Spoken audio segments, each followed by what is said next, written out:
Well, Mike Manand broke his femur in two places that day when he fell on Vickery Creek Trail at Roswell Mill. Of course, he is incredibly grateful for the first responders who came to his aid, but also the device that called them.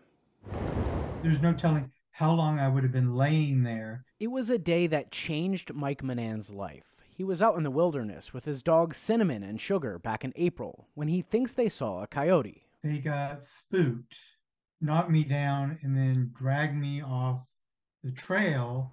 Next thing he knew, he was on the ground, helpless.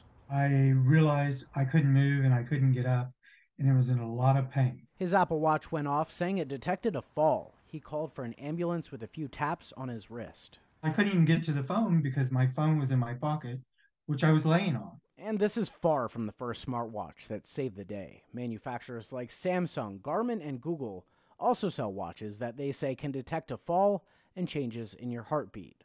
Last month, Fox 5's Denise Dillon told you about a man whose Apple Watch alerted him about a potentially deadly heart condition. Manand says his device was his only shot at getting immediate help that day. Once the call was made into 911, they stayed on with me until emergency services showed up.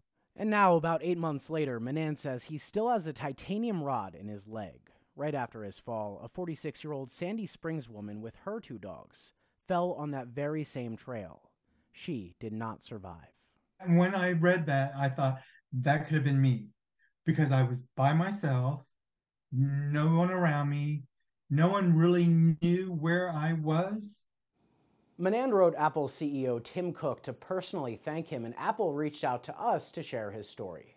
He also wanted to thank the Roswell Fire Department and EMTs who responded that day. For now, he's sticking to walking on paved surfaces, but hopes to be back hiking on the Hooch in the spring. Rob DiRienzo, Fox 5 News.